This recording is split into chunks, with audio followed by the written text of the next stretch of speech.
You're listening to the Fast Intentions Podcast. Now here are your hosts, Nathan and Todd.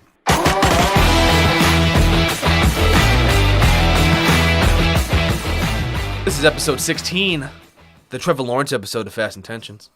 Nathan, that's Todd. Hello. My father, how are you doing, buddy? Good. How are you? We just went and had a nice brunch, and Yeah. it's all fueled up, ready to go. Yeah, I'm going to wake up at 8:30 in the morning to go for brunch. Hey, we have a special guest in the studio this week. Who? We have a 2-foot-tall Darth Vader standing over my left shoulder, staring at me. Yeah. It was And I think he wants to force choke me, so I better be on my best behavior. yeah, $80 well spent. 60. 60. It was 60? Oh, okay. I thought it was 80. No, you only spent 60. Oh. That was a good deal. Well, your Morty McFly was in there, so it was 80. Well, that's true, but I paid you back for that. Did you? Oh, yeah, you bought Chili's. Yep. Yeah, we watched Nebraska beat Iowa before, their season's over. Yeah. Good times, good times. Yeah, good times, good times. Yeah, we're finally back. We had a lovely friend Tanner just introduce us. So make sure the intro's not as long anymore for us. Because we usually sit here for 5 minutes trying to figure out what we want to say. Mm-hmm. While you make fun of me for saying ladies and gentlemen.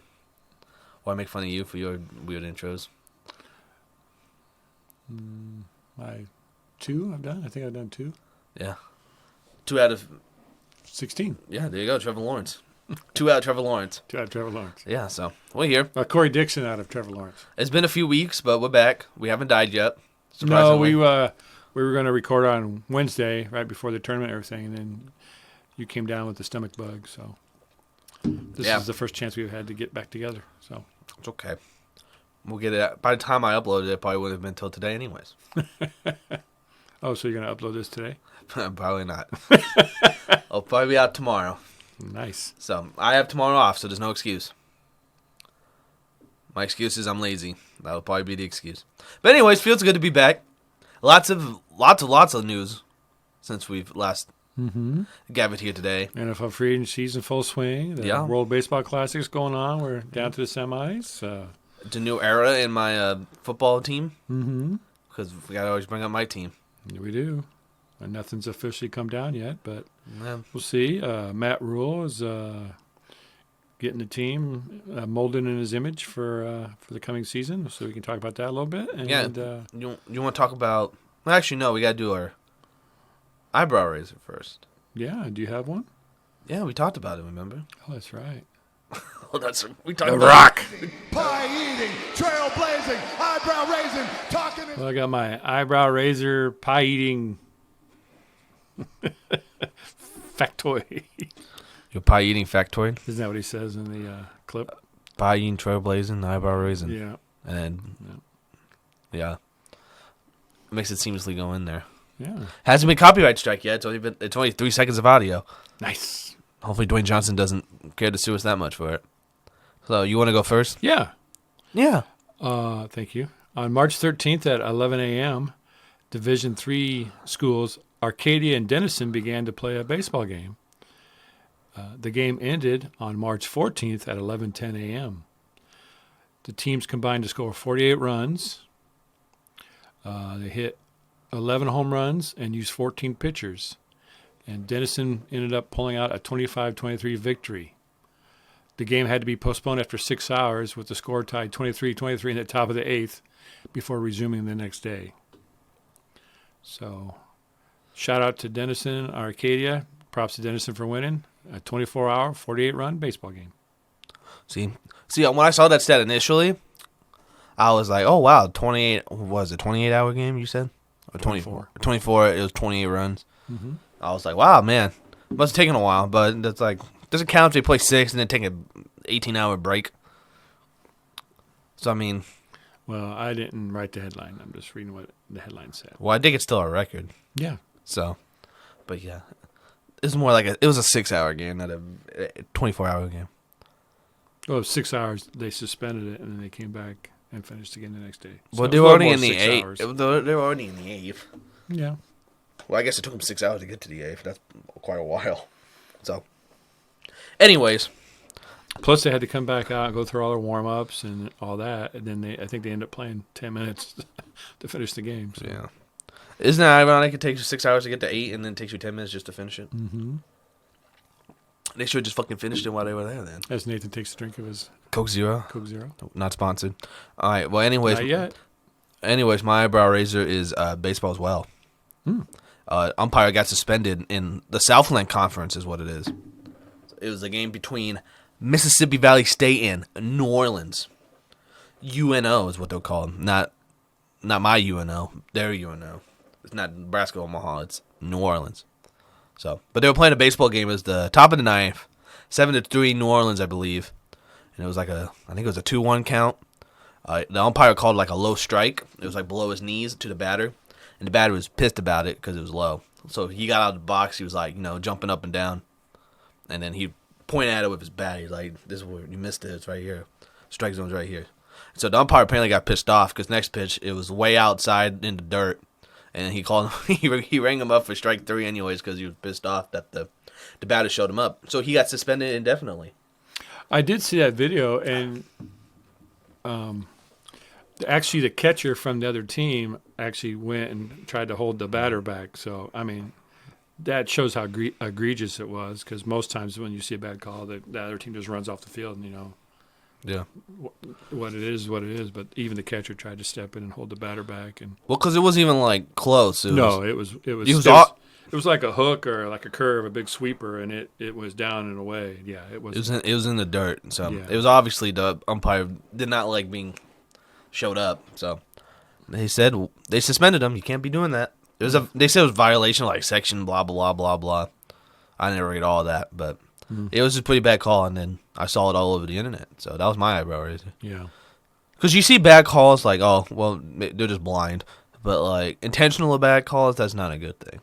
Yeah, I've seen a few of those throughout the history. My history of watching baseball. It's usually, now that videos everywhere, you see more of it. But it used to be just like in the major leagues, you'd see, a couple times. I can remember a batter. I don't remember the teams, but there was a batter, and he was stepped out of the box, and he wasn't getting back in a timely fashion.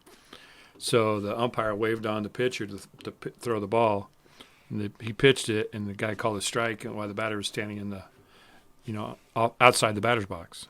Yeah. So that's an example. I've seen a couple things like that over the years. I've seen that. Do you ever see the one with the pitcher? I'm not going to know who it is because it was so long ago.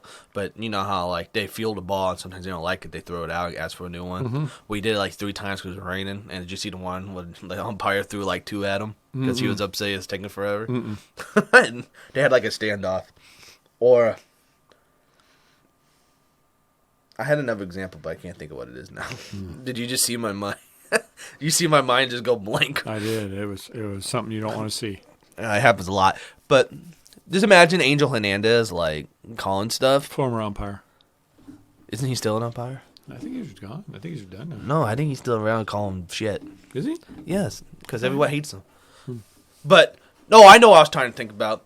There's that NLDS with the Braves. His mind's working again. Yes, it's working again. They had that NLDS with the Braves. I can't think of the umpire's name, but he was known for having like one of the worst strike zones because he was ringing everybody up on like shit way outside. He was just strike 3, you're out. Strike 3, you're out. It was a divisional game. I remember. I guess if you're shitty for both teams, that's okay. But if you just make shit calls against one team, then that's not so good. Well, it's shitting on both, but I think the Braves like they have you follow a Twitter account called Umpire Scorecards, where they grade every pitch the umpire does, and they can like figure out the point differential. Like this team got extra runs, or they got screwed out of 3 runs because of the umpire. Well, the Braves I think were way screwed over in that divisional game.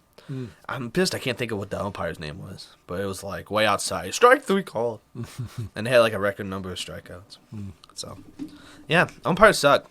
Yeah, that's why we want the robot umps. Well, they're coming. They're testing in the minor leagues. So they're in AAA this year. They'll be here before we know it. So, all right. Well, now that we got that out of the way, I want to get this other thing out of the way real quick. Yeah. Oh, I thought we could just stick with our baseball theme since we're kind of in baseball. We'll go back to it, but I want to get this stupid thing out of the way. All right. Now, this is a little controversy. We did a taste test last week, and then Nathan kind of made a reference to it about maybe making it a fairly regular segment. So I showed up with something to taste test, and he's like, "Oh, now you're adding segments to the show." And I was saying, well, you said we could do something like this. I said if the situation arises, we can have a taste test. Well, it's arisen. Oh, yeah. it's not something we need. If you see something, Yeah. we can do it. Yeah. It's not like I went looking for it. I just saw it. So I thought. Tell the folks what you have in front of you, Nathan. Well, it's a lemon crisp Kit Kat. You know Kit Kat has a lot of weird flavors like this, right? No, not really. They have like a specialty of a bunch I assume of this is out because Easter's coming. And at Easter, people tend to make a little more wide variety of. Where'd you find this at? I found it at a Walgreens. Oh, really? That's what Now, a little tip for you: if you're a big M&M's person, I don't buy the seasonal M&M's because I don't think they're as fresh. I think so that they'll have the stock ready. They have to make them ahead of time, or so far ahead of time that they have them in the stores for the holidays that they're not as fresh by the time they get to the stores and get to you. So, just a little tip from me to you if you're an M&M eater. It smells really lemony. Well, are you a lemon person? Do you like lemon? Not really. Not really. I'm on a diet too. This doesn't help. Well, it's like bite size. It's not like a full size Kit Kat. So, I think it smells good. I like the taste or the smell of it. It looks good. We're going to eat at the same time. Oh yeah. Okay. Oh yeah. Are you ready? Sure. Okay. Are you Cheers. are you doing it all at once? Yeah. What do you mean all at once? Well, it looked like you're about to shove the whole thing in your No. mouth. It says Kit Kat on the top. I think I'm gonna eat the cat part. I'll eat the Kit part, All right. and then we could combine ours together. All right. There you go. All right. Ready?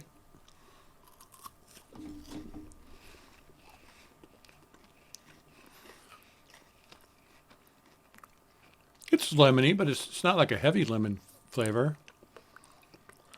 I just better than a Pete Pepsi. Yeah, doesn't take much to beat that. That shit made me vomit after the podcast. You don't need to share that I information. did. And don't eat. Whatever am I ready for Pepsi? People, let's take it down and 2 more. Whatever it was. That'd be 0. Last time. I think I gave That's it like not bad. I'm a fan of the Kit Kat. I like Kit Kat. Yeah, it's not too. It's not a super strong lemon. Yeah, it's not overly powering. It's just. And I don't want to say it's like a hint of lemon, but it's a nice coating of lemon. But that's the bad thing about lemon. Sometimes it's like, ugh. Yeah, it's not meringue. It's not like that lemon meringue-ish, kind of lemon. It's more of a muted lemon, but I like it. It's good. I ate the rest of it. I ate the cat. Me too.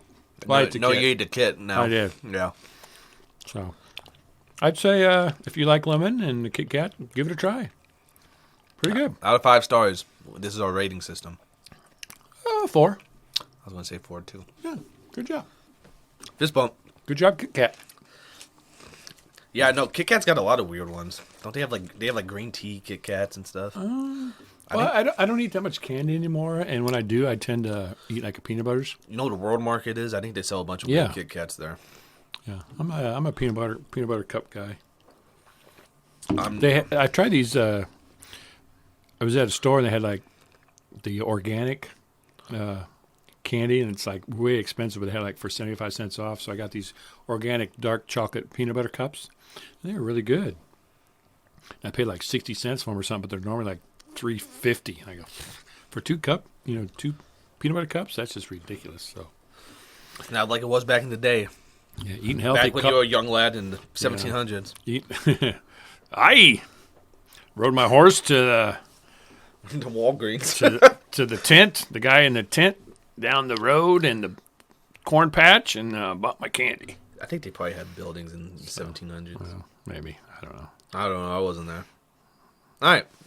Well, cool. Well, I guess we'll go back to the baseball because we were in the baseball thing. Yeah, I know you wanted to touch on the World Baseball Classic. Yeah, have you watched a lot of it? I haven't. I've tried to keep up with the scores and just kind of find out who's doing what. But yeah, there was an exciting game last night I watched a little bit of. Yeah. U.S. beat Venezuela. Yeah, you go ahead and talk about that game. I know I had a pretty fantastic finish there. Well, I think it was 3-2 after the first. United States scored 3, and then Venezuela scored 2. I was at work kind of trying to watch it. Wasn't able to watch most of it. But Venezuela took a 7-5 lead. Yeah, After the U.S. was up 5-2. Josh Bard came in and Daniel Bard, and could not find the strike zone. He hit a guy and a couple wild pitches. A couple walks. was just erratic.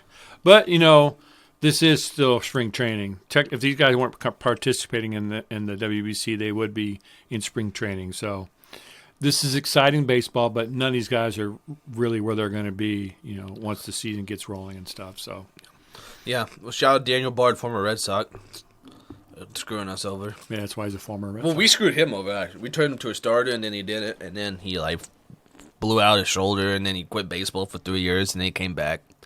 So, we kind of screwed him over, honestly. Shout out Daniel Bard, though. But anyways, so they were down 7-5 after that, and then Trey Turner hit a grand slam in the top of the eighth to take the lead back 9-7, and they ended up beating Venezuela. Yeah. But main thing I want to talk about the World Baseball Classic was some controversy. Dun, dun, dun. Have you seen the Twitter controversy about the World Baseball Classic?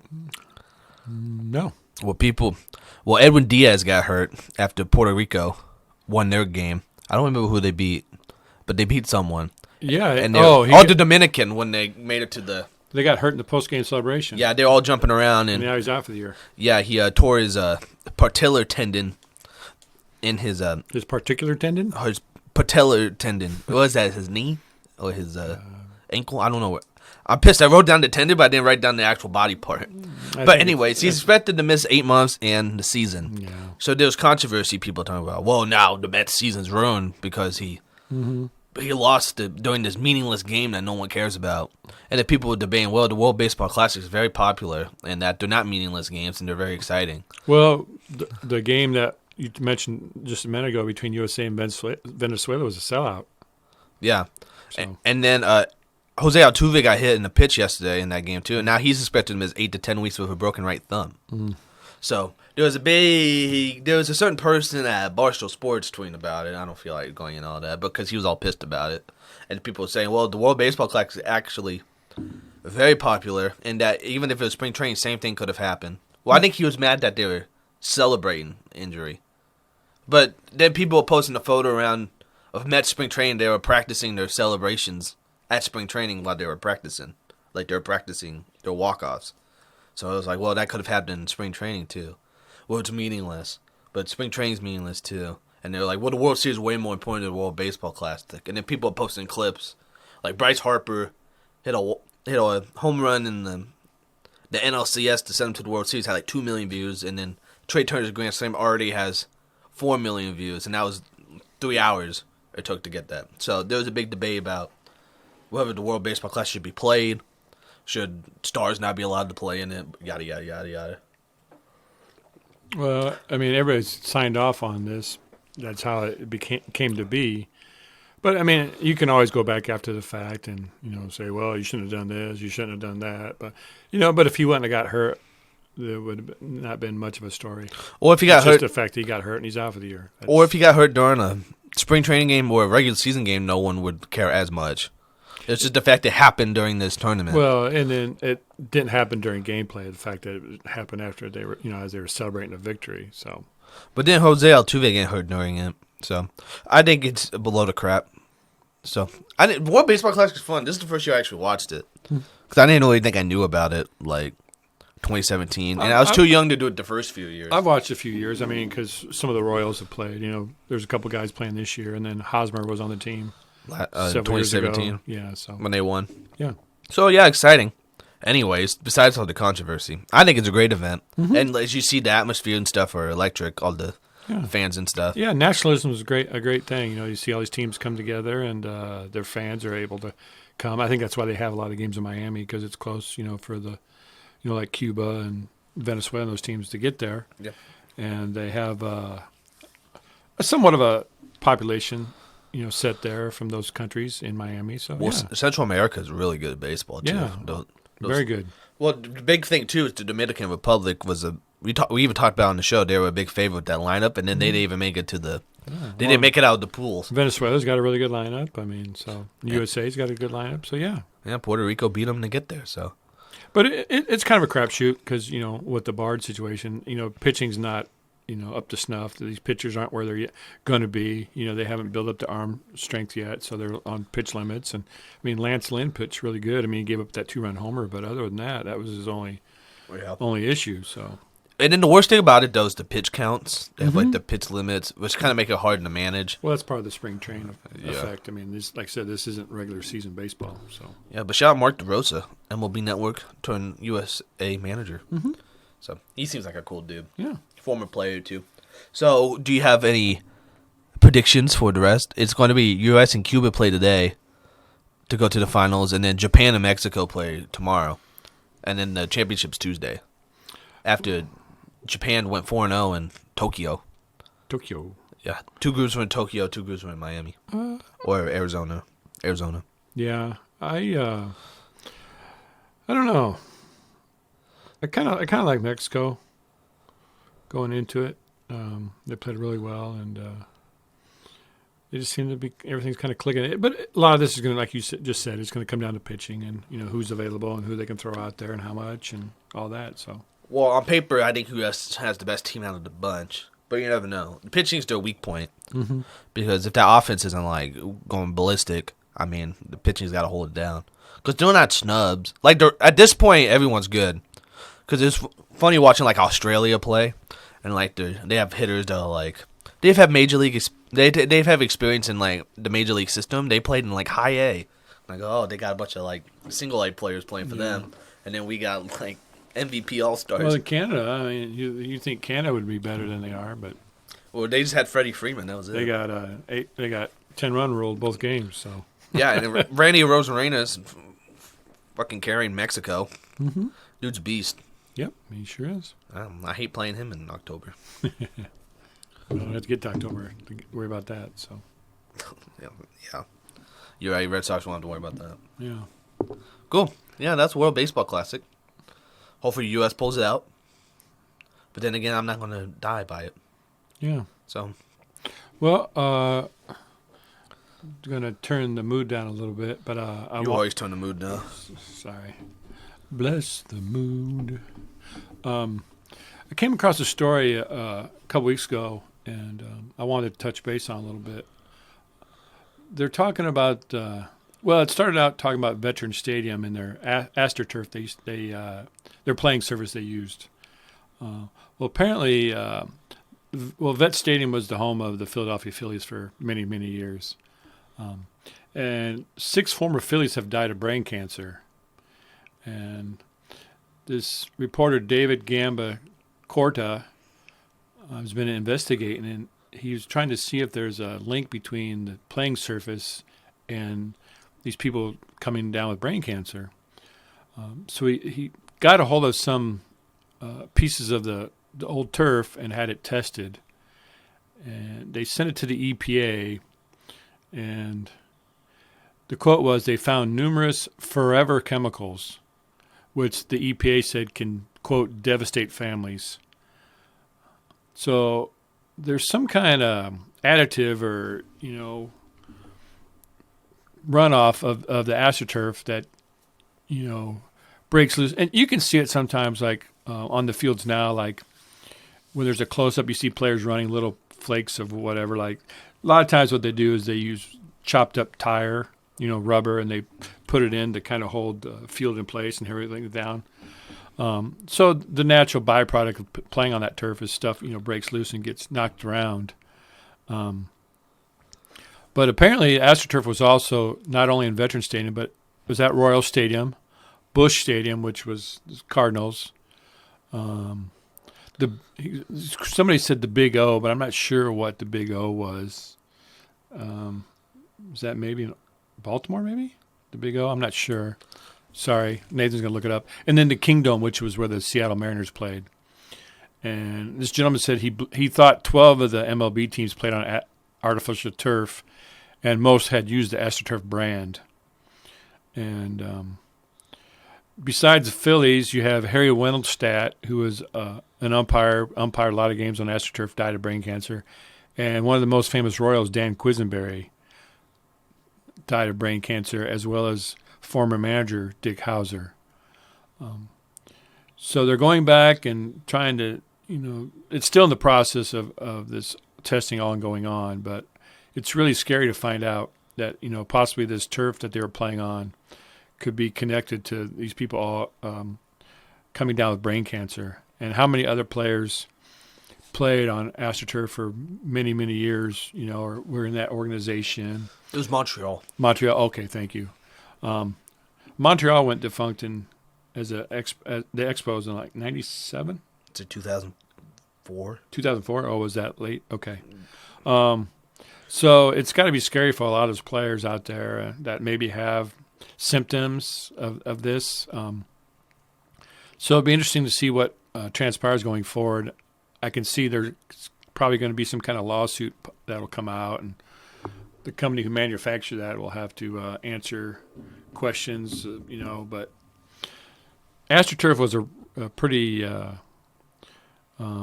what's the word I want? A new thing back when they started using it. In outdoor stadiums, it made it possible to play more baseball despite bad weather in the area or what have you, because baseball is meant to be played outside. People don't.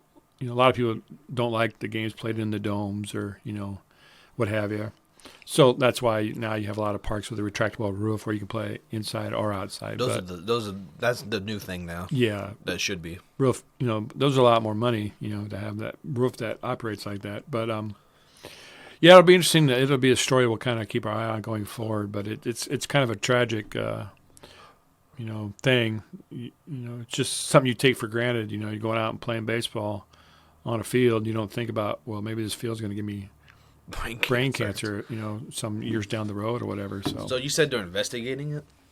Yeah, this reporter broke the story, and him and another guy have, like I said, somehow they acquired old pieces of the AstroTurf and had it tested, and the EPA has what they call forever chemicals in it. And I had the forever chemical thing written down.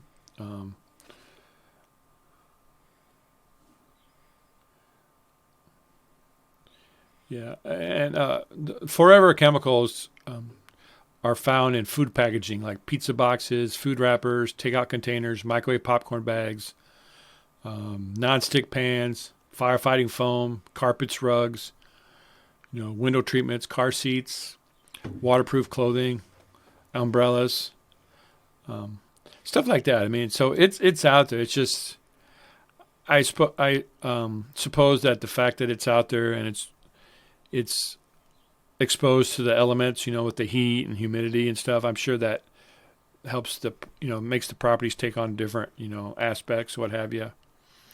So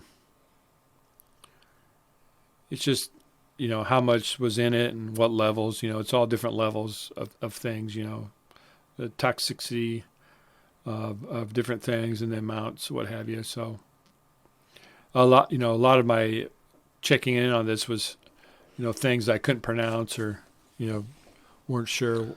It's very involved, these forever chemicals. Well, I see an article about it on people.com. Do you? Is there something? Yeah, because they reached out to the Phillies about it, and the Phillies said they contacted 2 doctors. They consulted with leading experts in the causes of brain cancer. They brought up these guys to understand the scientific research, and they said both doctors advised us there's no evidence of a causal link between artificial turf and brain cancer. And they suggested any suggested connection between PFAS and glioblastoma is unproven. And they eagerly await the day where they discover a cure to brain cancer in all other forms. So, yeah, it looks like a couple of reporters are just investigating it.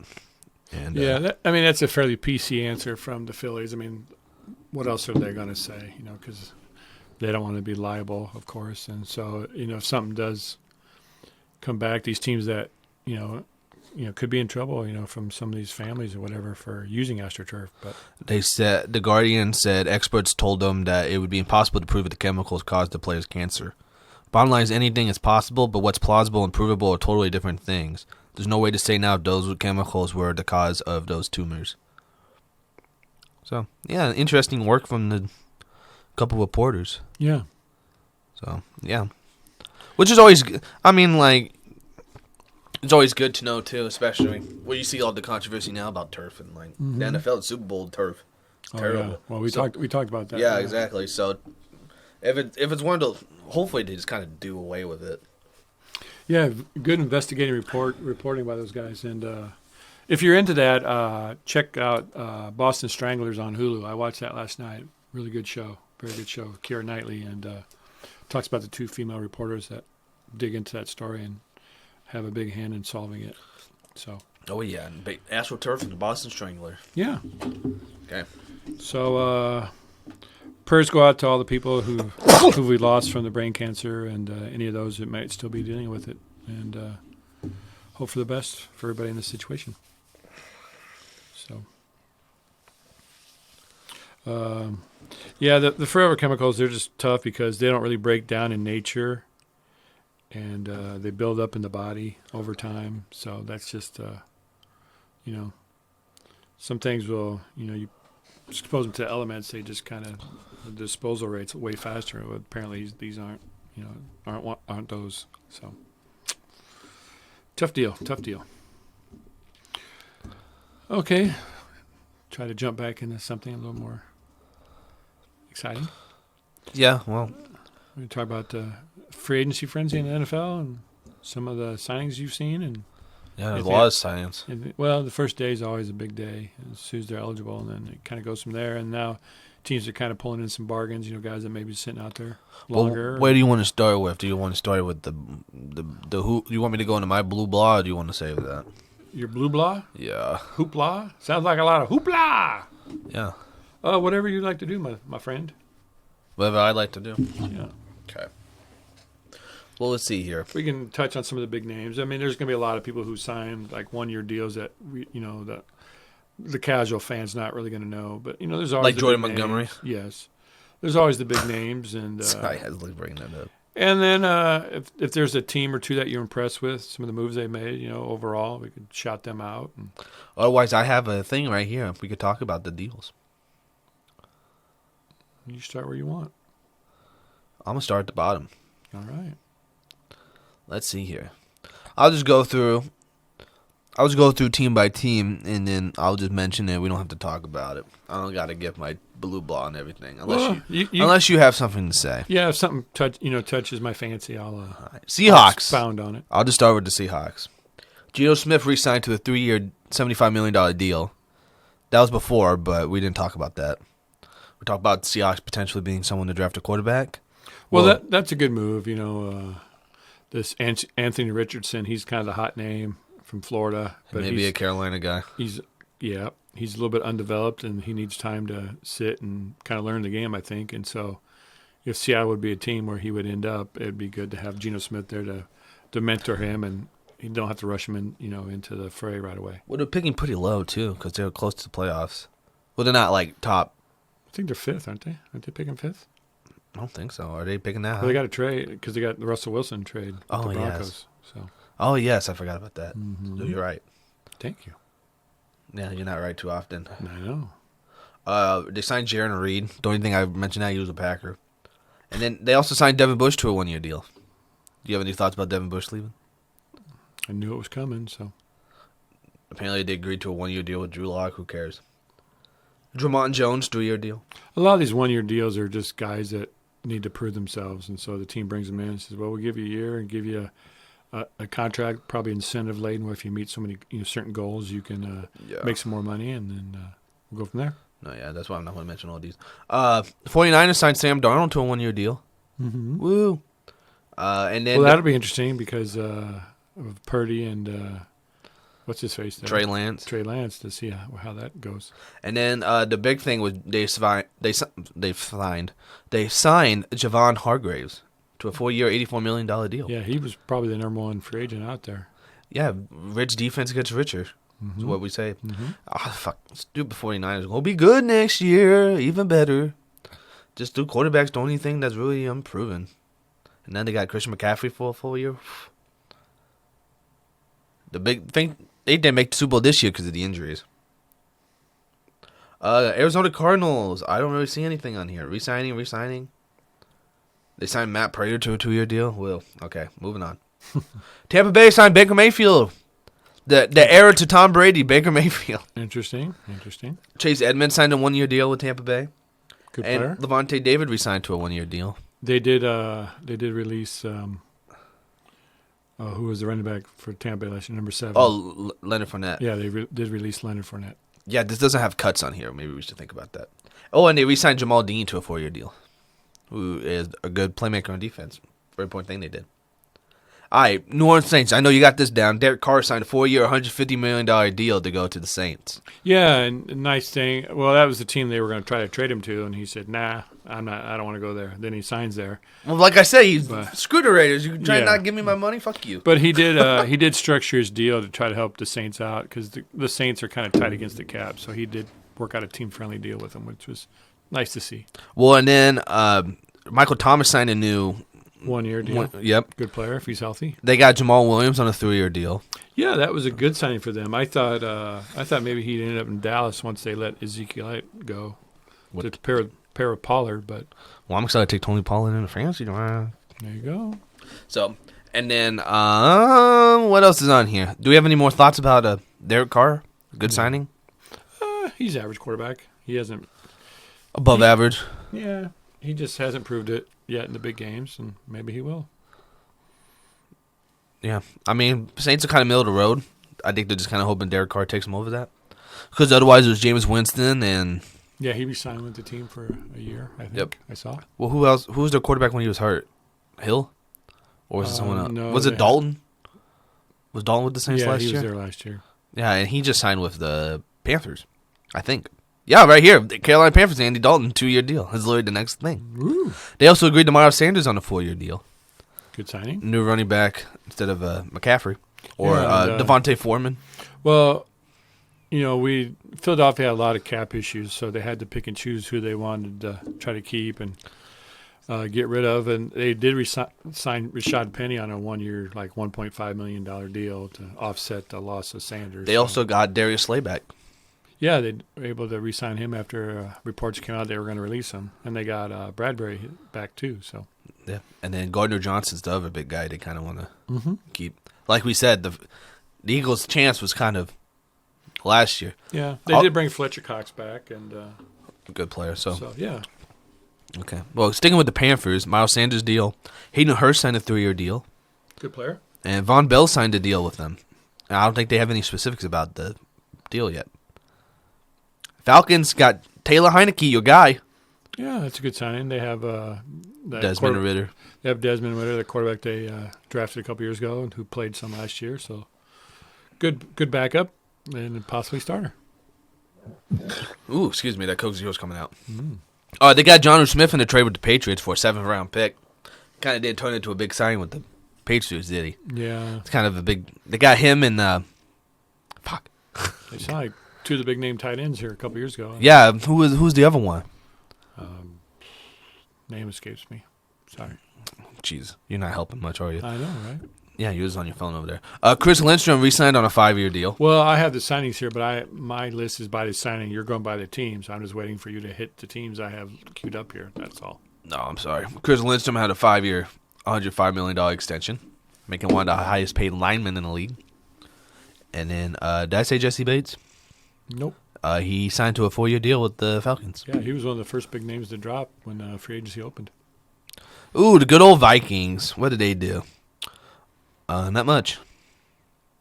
They re-signed Alexander Madison. Mm-hmm. So, and then, they signed that Josh Oliver tight end to like a 3-year deal. I don't know who Josh Oliver was when they signed him. Some random tight end they signed. So shout out to him. He's making $7 million a year now. And then they signed Dean Lally from the Packers. You can take our shitty interior lineman if you want. Green Bay, we'll talk about stupid Aaron Rodgers in a bit.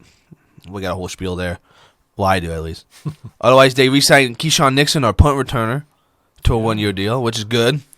Because it only took him 15,000 years to get rid of Amari Rodgers. Jesus Christ. He fumbled all the time, and they just kept throwing him out there.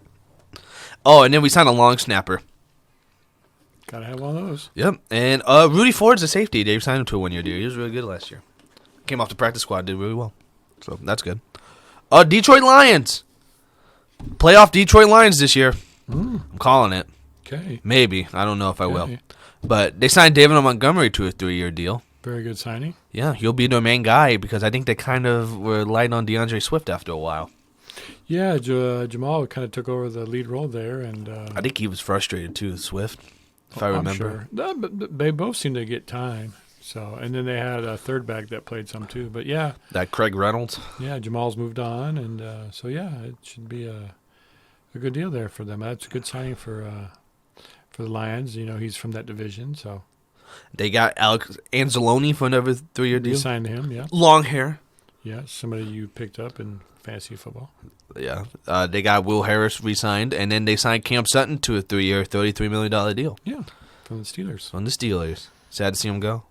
Yeah, but the Steelers just didn't want to get in a bidding war, and they said this is what we're going to offer you, and then if you want to take more somewhere else, or you think you can get more somewhere else, you can, and he did.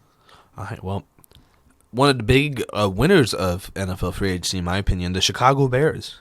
Yeah, the Bears did real well. Yeah, do you want to talk about that trade? I know you had all the details listed. Well, I didn't have all the details, but They're actually listed right here now that I look the at Bears traded number 1 pick overall to Carolina. Carolina is pick number 9, so the Bears will be picking at 9 now, or for the moment. And they picked up several picks, plus wide receiver DJ Moore, who's be another weapon for Justin Fields. Justin Fields. And I like the trade for the Bears because a lot of people are saying, well, they don't want to trade down too far because they want to be able to get Jalen Carter, Will Anderson.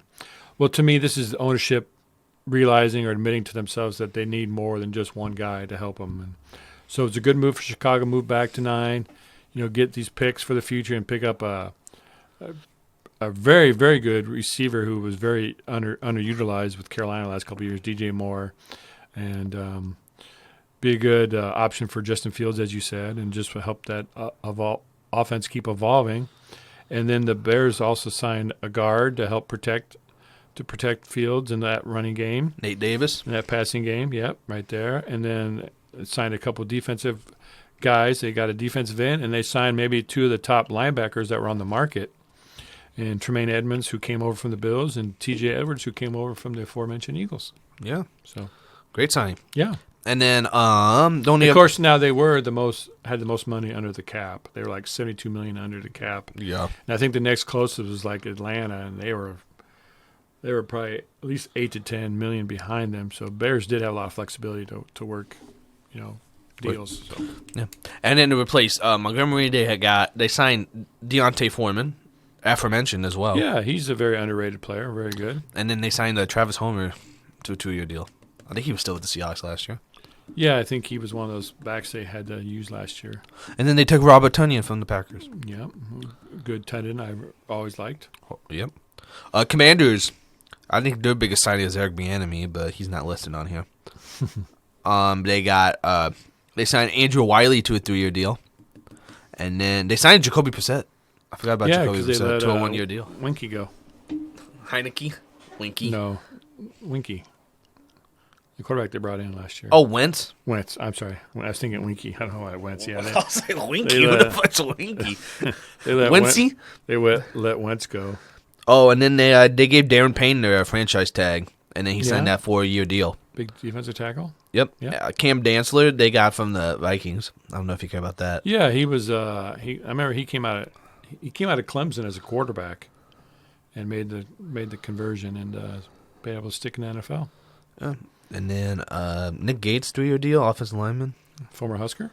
Is he? Yeah. Oh, shout out. Yeah, that's all I got for them. Eagles, Marcus Mariota, 1-year deal. Yeah, we've kind of touched on them. Rashad Penny and Boston Scott, running backs. Yeah. Jason Kelsey decided he didn't want to retire. He wanted to play 1 more year, so he got his 1-year deal. Yeah. Fletcher Cox, we talked about already. Yeah, Brandon Graham's coming back. Yeah. And then Darius Slay and James Bradbury, we already talked about. Mm-hmm. Eagles done. Daniel Jones, 4 years, $160 million. Woo! $40 million a year for Danny Dimes. They said he is upgraded to Danny Dollars is his name now. No longer Danny Dimes. Can be Danny Disappointment. Well, unfortunately, I think Daniel Jones deserved a contract extension, but based off price and value, he's just kind of, that's kind of what the market dictates, $40 million a year. It just depends when you come to free agency. So. Yep.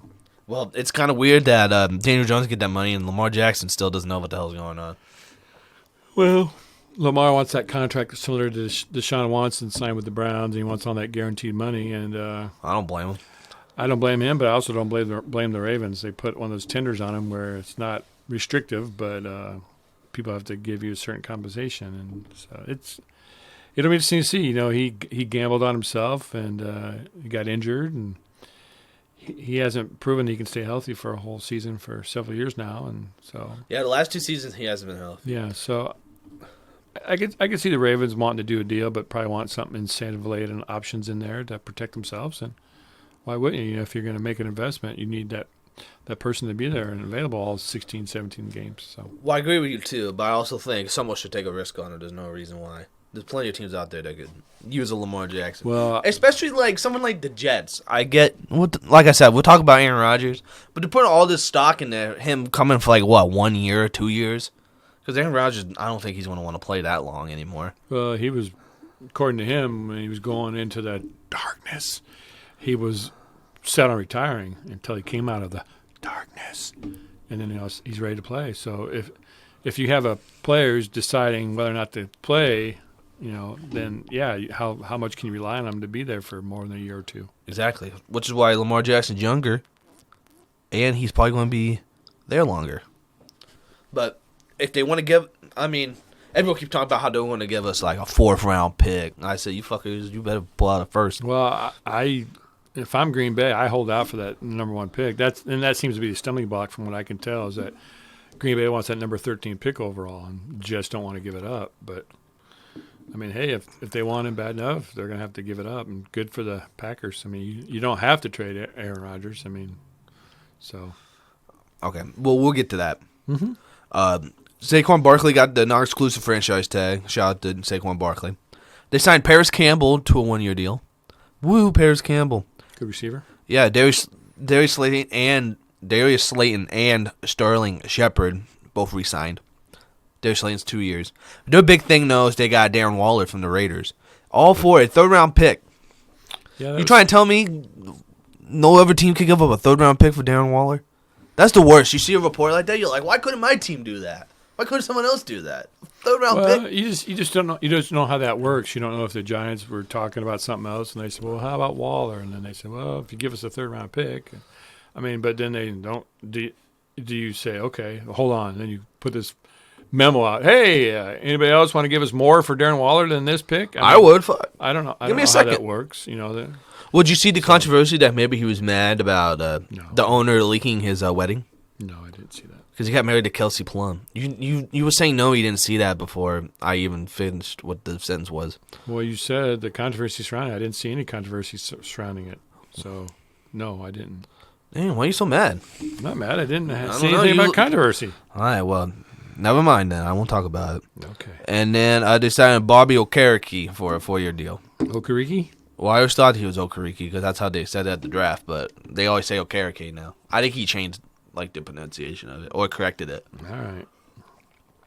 I don't think we need to talk about all the re-signings. We can just talk about the new moves. All right, well, you can leave the segment then. You want to lead the segment then? I don't want to lead the segment. I'm just saying we don't. If somebody's staying with their team, they're staying with their team. Well, that's a part of free agency, re-signing people. It is. Yeah. And Bobby Okereke played for the Colts last year, not the Giants, so that wasn't a re-signing. I didn't say it was a re-signing. Well, and then why'd you mention re-signing after I mentioned him? It was on my mind. Okereke. Jeez, some people just like to bitch and not lead the segment themselves. All right, well, Cooper Rush re-signed, but I can't mention re-signings. The big thing for the Cowboys was they traded for Stephon Gilmore for a 5th-round pick, and then they just acquired Brandon Cooks for a 5th-round and a 6th-round pick as of today. That's very light compensation. It seems like those players would be worth more than a 5th-round pick. But, maybe these teams are trying to dump some salary. Houston, the Texans are starting all over. So, but last year, wasn't somebody trying to trade for Cooks last year? They wanted a 1st-round pick for him, and now all of a sudden he's only worth a 5th. Seems odd. Green Bay's tried to get Brandon Cooks for years. Yeah, and they didn't never do it. Or a big thing, but the Cowboys is Zeke Elliott got released after. Was it official? Yeah. Okay, because I know they said something about the June 1st deadline. Feed Zeke. Someone's got to feed him. Well, Tony Pollard's been the main guy there for the last couple of years now. So, all right. Chargers. Eric Kendricks signed a 2-year deal. Shout out Eric Kendricks, former Viking linebacker. All right. Big thing for the Raiders was Jimmy Garoppolo signing a 3-year, $72 million deal. Mm-hmm. Thoughts on Jimmy G signing with the Raiders? Good player when he's healthy. Good leader. There's talk they're looking at a quarterback, and so it might be the same Geno Smith scenario possibly that we talked about a little bit earlier. Well, my thing about that is if Derek Carr was such a big hoopla, you don't want Derek Carr, and then you just sign Jimmy G. They're kind of the same mold. Well, Jimmy G's proven it, though. I mean, he's got teams to play off and Well, won games. in fairness to Jimmy G, I think a lot of that success was with that 49ers roster. Brock Purdy was the last pick in the draft, and he led them to the NFC Championship game. So, I mean, it's kind of the same deal here, in my opinion. But, I mean, I guess if they didn't want to give him that, whatchamacallit, money. But Jimmy G's going to be making $24 million, they say right here, for his first year. So, it's kind of interesting what the Raiders are doing. He's obviously a transition, but I don't know. At that point, you may as well just stick with Derek Carr, in my opinion, because he'll be there with his best friend and your star wide receiver now, Devontae Adams. You'd think you want him to be a little happy. Shout out Amir Abdullah to Nebraska. He re-signed. From Nebraska. Yeah, that's what I said, Nebraska. To Nebraska. Oh, whatever. And then Jacoby Myers signed a 3-year deal. So, once promising Patriots receivers now with the Raiders. Juwan Taylor signed a 4-year deal with the Chiefs. More tackles. You always need an offensive lineman with them. And then Broncos, they signed that Pirine, the running back from the Bengals. Yep, Samaji. Yeah, the Broncos is one of the teams that quietly have had a very good offseason. I mean, I liked a lot of their signings. I mean, they brought in Jarrett Stidham. They brought in the big guard from Baltimore, the Ben Powers. And they got the guy from the 49ers, Mike McGlinchey. Yeah. So and they also brought in Alex Singleton, the linebacker, who's a really good player. And they got that. They also got a guy from the Cardinals, that defensive lineman, Zach Allen. Yeah. So we'll shout out the Broncos. Usually we kind of crap on them, but good job, Broncos, this offseason. So it'll all come back to Russell Wilson if he comes back to form or not. So, but they picked up Stidham, who played really well last year for the Raiders.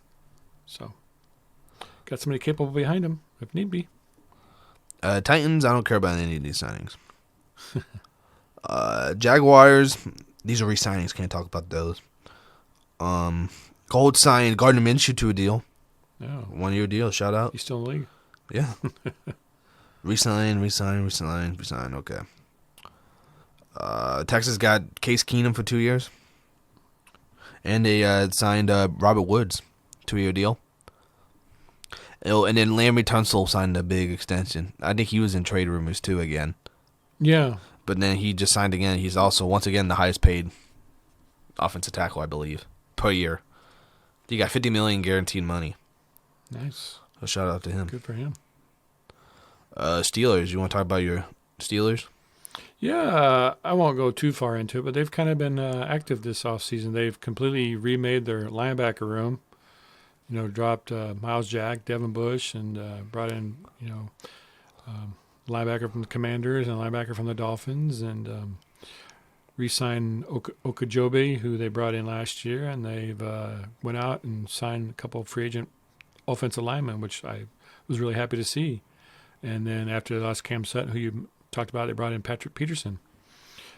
He's a little bit older, not quite what he was, but he's still a very good player. Was very productive last year for the Vikings, and he's always had a good rapport with Mike Tomlin, and he hopes to finish his career as a Steeler, and he wanted to play, in his own words, he wanted to play for a storied franchise. So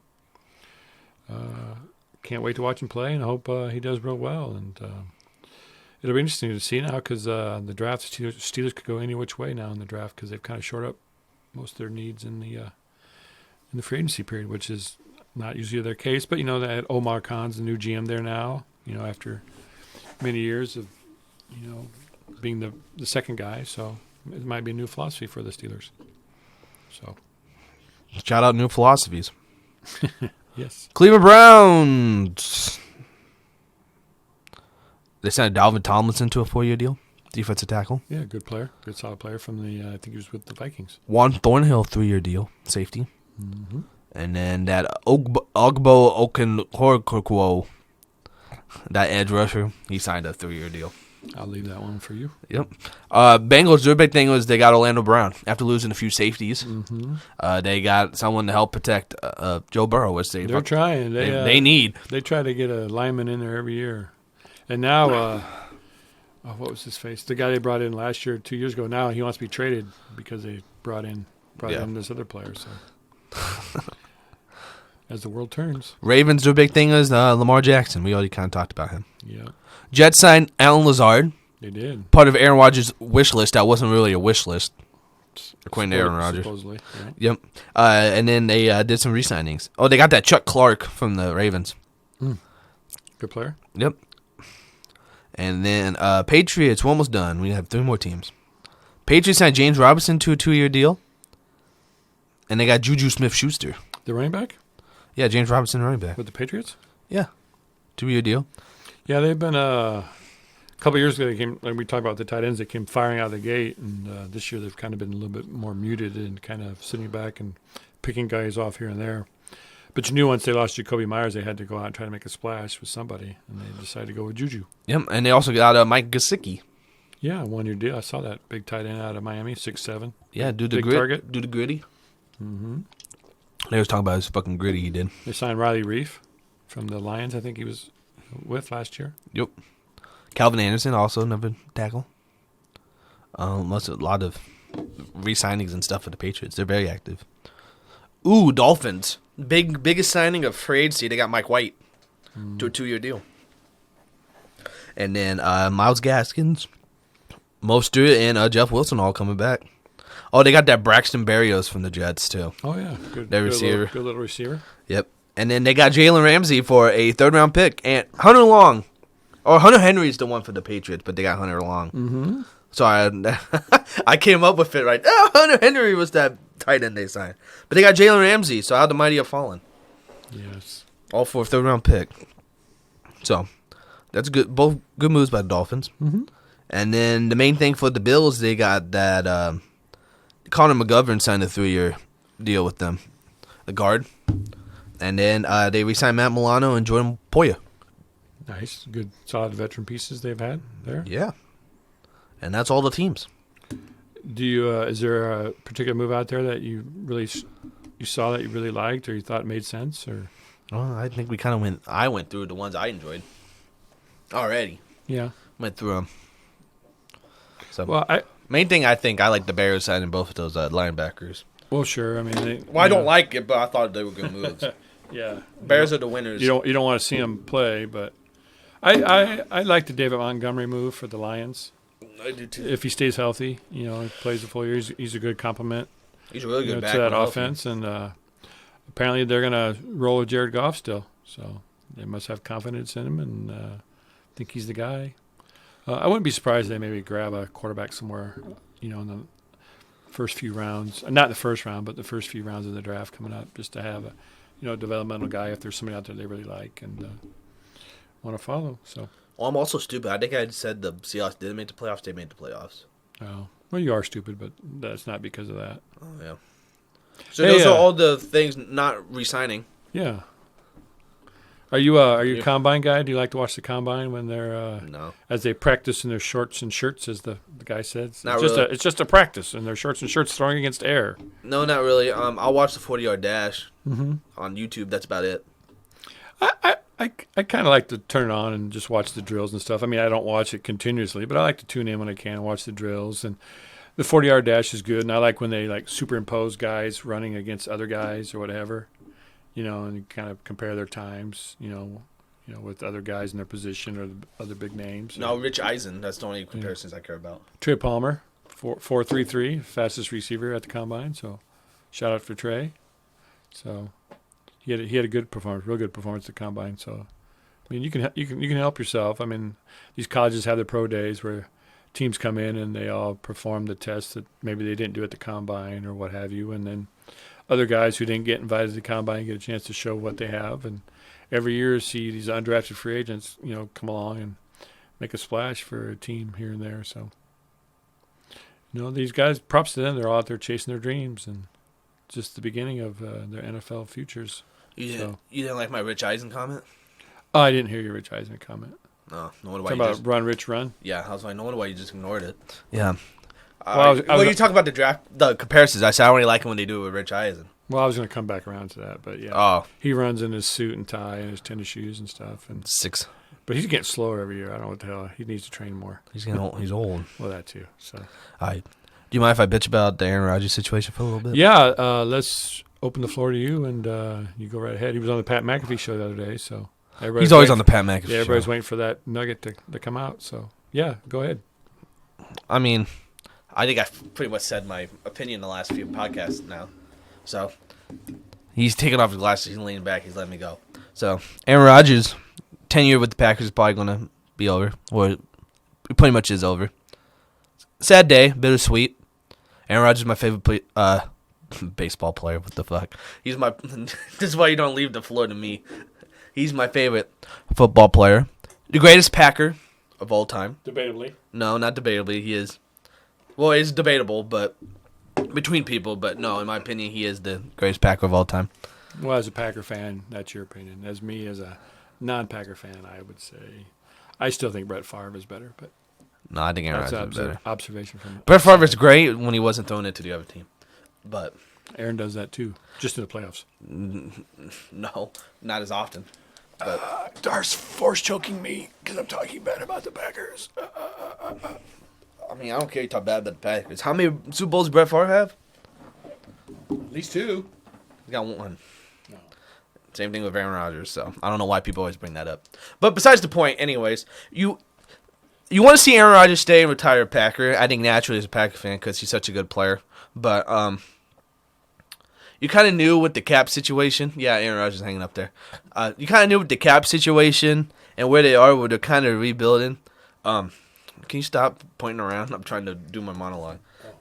And where they're at situation-wise, you knew it kind of wasn't going to.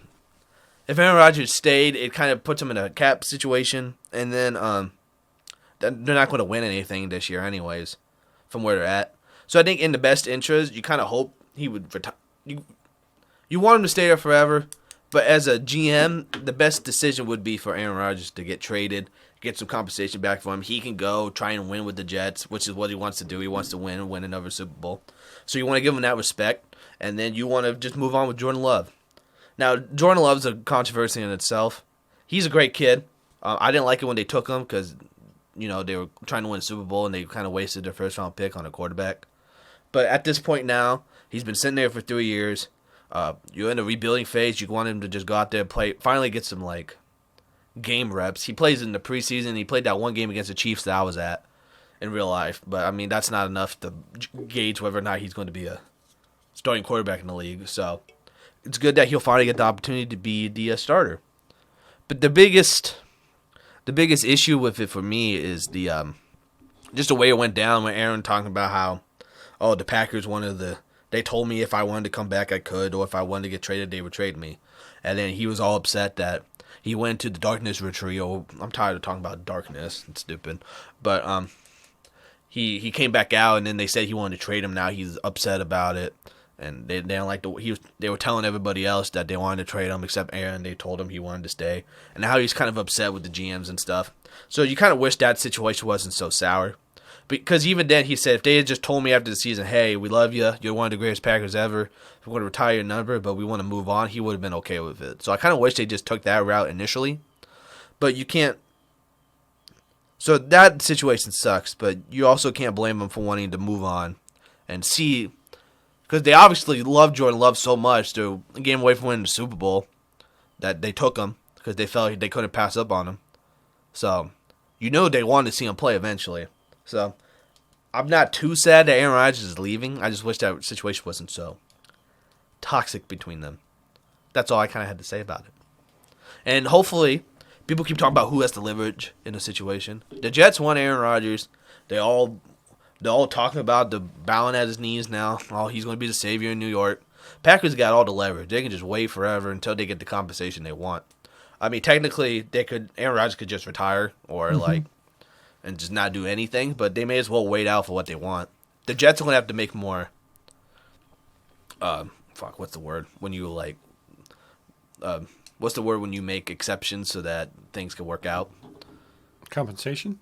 Well, kind of, but there's a word for it. I can't think of what it is. Concessions? Yes, they make more. They'll have to make more concessions than the Packers will have to. When I think concessions, I think popcorn and pop. I do too a lot, but no, because the Packers want like a Matthew Stafford deal where they get like a player and a couple first-round picks, but the Jets are like, we'll give you like a conditional second, or we'll give you a third.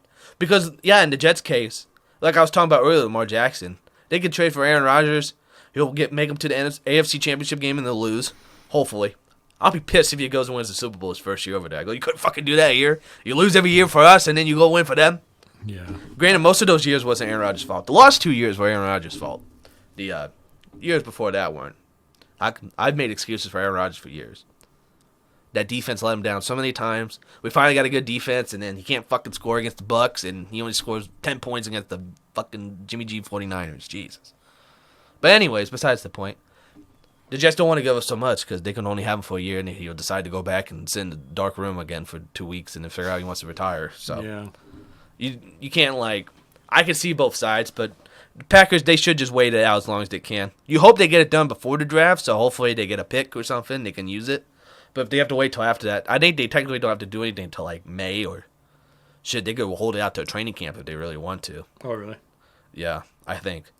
It's just you would like the cap flexibility because that's $50 million in Aaron Rodgers.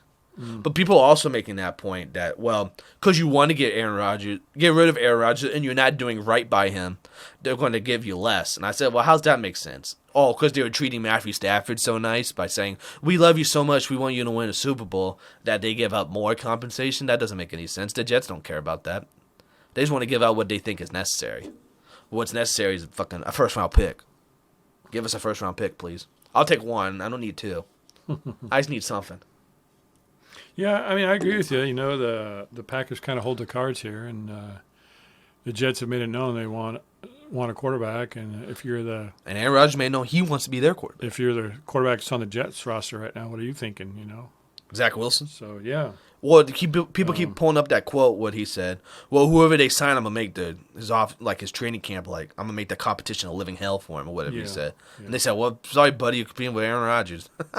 You ain't got no shot now. Mm-hmm. Poor Zach Wilson. He never really worked out there, did he? He won like 3 games in a row, and he kind of had an interview with Fox, like, "Oh wow, you're winning with the Jets," and then he sucked. Yep. So, but no, Aaron Rodgers on the Jets. That is a contender in the AFC, I think, in my opinion. Do I put him over the Bills in the division? That's actually a tougher question than I think. Well, it'll be one of those things that we'll have to wait and kind of let the draft play out and see where they're at.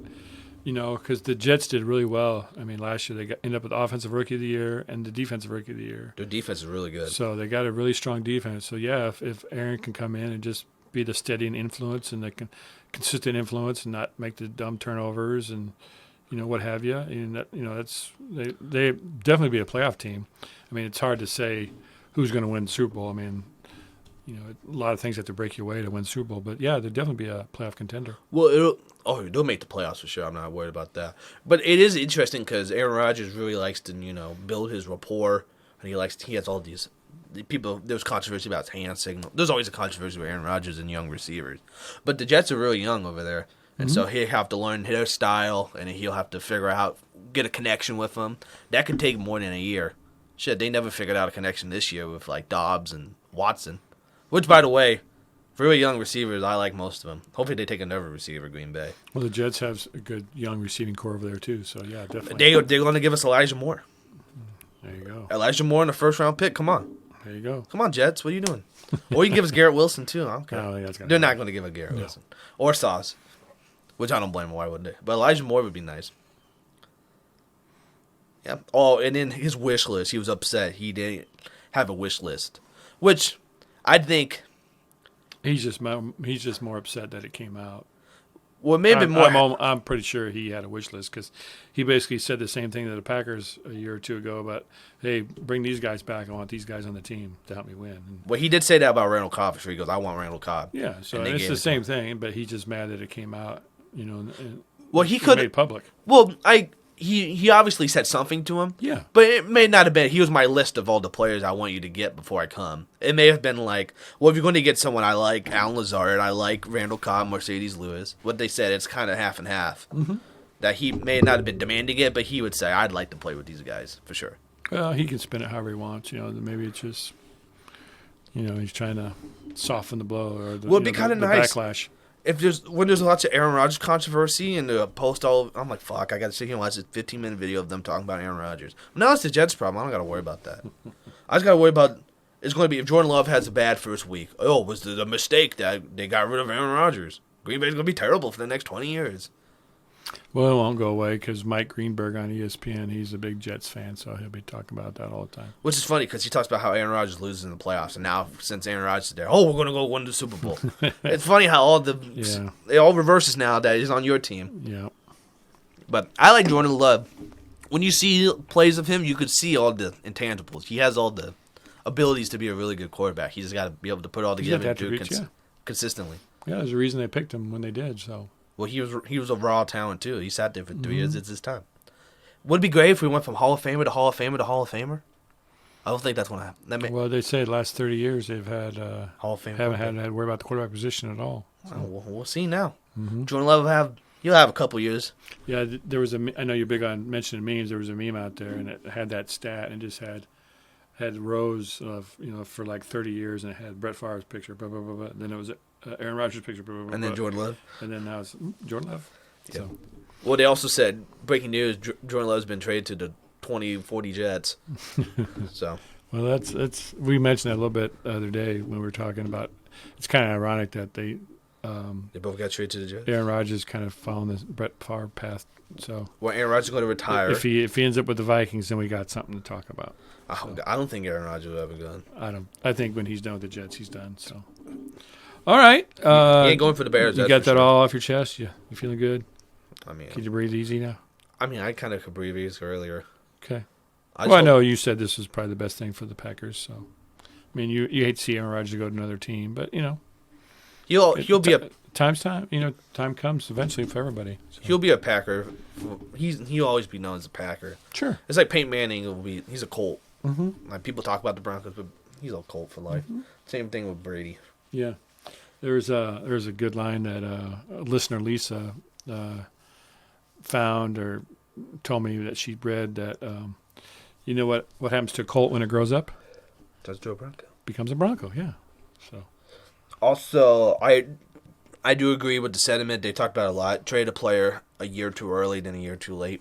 Oh, definitely. So okay. Well, good stuff there, Nathan, on the Green Bay situation.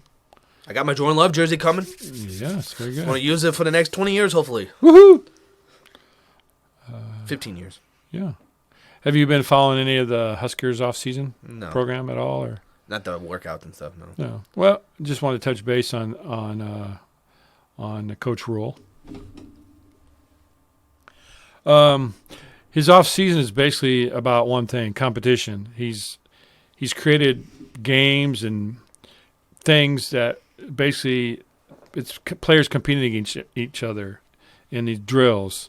They had one drill where they had like this disc, and a player each grabbed one side, and they had to pull it away from the other one. And it was kind of like a tug of war kind of thing, but one guy had it, and he had to wrest it away from the other guy. So you saw that. He even got the coaches in on some of it. He created teams where points were awarded for the teams to do like bonding activities. To one of the things was they got points if they got teammates to go with them to go watch other Husker sports. I think there was a story about Thomas Fedoni, one of the tight ends, got like 11 of his teammates to go watch the Husker women's basketball game. The NIT one? Yeah. So I like where he's going. He's trying to build up, competition, which I mentioned, but camaraderie within the team. He's trying to get the team to care for and care about each other. And, sometimes that makes a difference. If you're going into battle with a guy and you don't want to let him down, you might just do that much more or play that much harder. And, they have this little thing they say after into practice. They want to be the toughest team, the hardest team to go against. They're just it's Nathan's phone goes off. Was that me or you? That's you. I just like the way he's going with things there. He's just building up the chemistry with the team. He's getting the coaches involved, and he's just making a team effort, and a real team effort. With even he's everybody from the top guy down to the trainers. He's just getting everybody involved in the team, and trying to get them to care about the process and each other. So spring practice starts tomorrow. So it'll be interesting to see. We'll get to finally see some of these new guys, some of these transfers that have come in. And, they'll be in shirts and shorts, but it'll be a chance to get to see them. And then the spring game will be taking place in a few weeks. And so Rayola's coming back in a week. Yeah. So it'll be exciting to kind of see these guys out there and see what get an idea what they have. So Go Big Red. Yeah. I flipped our little light sign on the red. Yeah. Yeah, Casey Thompson. Let's He's go. coming back. Exciting. Yeah, he's coming back from an injury, but yeah, I'm glad to hear he's going to be there. So And I like that. They got that kid from Georgia Tech. That Jeff Yep. Sims. Yep. Rayola's got to commit. Come on, buddy. Well, we'll see. He's visiting a lot of top schools. So. But he's coming back in March. He's coming back in April again, too. Oh yeah, but he's with USC. He's been to Georgia. He's making the You trip don't want to go to around. fucking So Georgia. well, I don't know. We love him here. Well, they love him everywhere apparently. Well, we love him more. We got the best fans. All right. No, I like Matt Rule. It sounds like he's competent, which is always a good start. Yeah. He's doing all the right things. Mm-hmm. But felt like Scott Frost was doing a lot of right things, too, and we saw how that turned out. So you guys, take it with a grain of salt. I'm trying not to get too excited, but I'm getting excited. Yeah. Take him to go watch Nebraska baseball so Omaha can beat them. Boom. Boom, boom, boom, boom, boom, boom. Okay, I don't know where that came from, but I was like shouting out my school. okay. Why you don't like my shout outs? It's fine. I just don't know why baseball came into the picture. Because you're talking about Matt them. Rule. He gets points for the team going to see other sports. So then go watch their baseball team get beat by my team. That was the connection. Oh, okay. I guess I missed that one. Yeah, you miss a lot of them. Yeah. I You couldn't miss my segues. I You couldn't miss my good I jokes. couldn't hear you over the rocket boosters. My first nugget was, did you see the NCAA wrestling finals were this weekend? And Spencer Lee, who's an Iowa wrestler, is undefeated, going for his 4th straight championship. Well, there's video of his mom in the crowd. And, well, Spencer got upset in the semis by Purdue. He got pinned. So there's video of his mom in the stands. And once he's pinned, she turns around and walks off, and she pulls her glasses off her head and crushes her glasses in her hands and slams them on the floor. When he lost? Yeah, after he lost, when he got pinned. And so quite the reaction. Initially you think, what the hell is she thinking? But, wrestling's, a high-intensity sport. It's guys one-on-one, and, when a guy gets pinned, it's just over that quick. You can get caught in a bad position, and before you know it's over. And,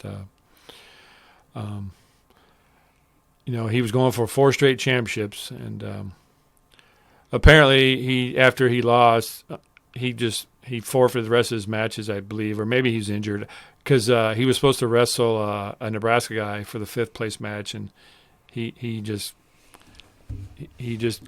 lost in a walkover, which means he didn't. He just forfeited the match. He was so pissed. What a little. Well, maybe so. Little bitch. So big reaction. Initially, when I saw it, I just laughed. I thought, what is she doing? But when you think about it in the moment and stuff, I guess you can kind of see her frustration or anger, what have you. So, but shout out to the Purdue kid. Props to him. Biggest upset. And this year in wrestling, and he's in the finals. And as of now, I haven't seen the finals, so I don't know if he won or not. But I'm not a big. so Well, I'm a wrestling guy, but not a real wrestling guy. Yeah. I like the fake shit on TV. yes. Rey Mysterio going to be in the Hall of Fame, too. Shut up. Well, there went my next one. I just realized. I go, wait, you said he had a WWE nugget. So He's going to be fighting his son at WrestleMania. yeah. Dominic Mysterio. Well, I think that's what they're leaning towards. Sorry to steal it. Okay. I needed a nugget, too, so there you go. There you go. Elaborate. Oh, Rey Mysterio is going to be in the WWE Hall of Fame. He's the initial member Yeah, he's like introduced for the He's their number one. WWE Hall of Fame. Yeah, they always have like a 2023. top guy that's their number one Yeah, guy. So, yeah, shout out Rey Mysterio. yeah, good for him. Brought Luchador to the forefront in WWE. Yeah, a smaller wrestler, but real dynamic, real fast and stuff. And he actually won the championship at one point. Yeah, he can cut a decent promo too. Yeah, He's not a scrub. I'm not a big fan of his promo line with him and his son. His son's kind of, but maybe His son's he needs a little work. Yeah, But I think the plan was I think he would be the new he would kind of take over, but who Yeah. knows how that's going to win. Well, he's a bad guy right now. Well, he was, because there was another Mexican wrestler who came out, and the storyline at one point, I think, was that his Rey Mysterio's son really wasn't his son, and that kind of thing. Or, he was this other guy's son or something. You know about Eddie Guerrero? Yeah. No. That whole- Well, a long time ago, they had a ladder match, and the ladder match at the top was papers to claim Dominic as his son. Mm-hmm. So they had a match for the custody of. Oh, is that That's what when it he was a little kid, Oh. but now he's a lot older. Yeah. But yeah, and so they're beefing now, and he's kind of trying to be more like Eddie Guerrero. Rest in peace, Eddie Guerrero. Beefing. Yeah. Speaking of beef, did you have corned beef Friday night to celebrate St. Patrick's Day? Nope, I was at work all day. Oh. Did you guys have corned beef? Like, do you guys offer that as a special or anything like that? No. Well, Fridays have been busy as fuck because we have all the Lent stuff. Excuse your language. Busy as fuck. Excuse your language. Well, because we have Lent stuff during Uh-huh. Lent, so we get slammed on Fridays. Well, it wasn't as busy because I think a lot of people were out bars. Yeah, Drinking definitely. and eating corned beef instead of coming to our store and eating fish, thankfully. Well, that was a question I got because, with St. Patrick's Day falling on Friday and the Catholics aren't supposed to be eating meat, but I believe the Pope or the priest or whatever offer absolution, so you're allowed to eat beef on this Friday That because seems of kind St. of Patrick's Day. I'm not a religious guy by any means. I don't mean to Well, cross any- the Catholic religion's got a lot of foundations in Ireland, so. Oh, well, I don't know. But I just want to say it kind of defeats the purpose. We'll make the exception so we can eat corned beef. Well, it only comes, every 7 years, so. Well, it's not me to judge. I don't care. Yeah. So I'm going to eat meat whenever. We had, I ordered some corned beef to go, and then I got a banger, which is just a sausage, so. It's a fancy English name for a sausage. Is this an innuendo? So You got a banger and then a sausage? no, Okay. Well, that's not at all. A little sus. I didn't even think about that. So you're kind of dark today. Well, no, you're kind of dark. So Can't re-sign people. sorry, Darth Vader. You're still staring at me. That's okay. See, this is why I love the podcast. My dad and I make each other mad, and we just go through it. We're two peas in a pod. 2 pods and a pea. Yeah, there you go. I can't wait to sit on that plane with you to Yeah, New York. yeah. Well, speaking of pea, you better end this podcast now because I have to go.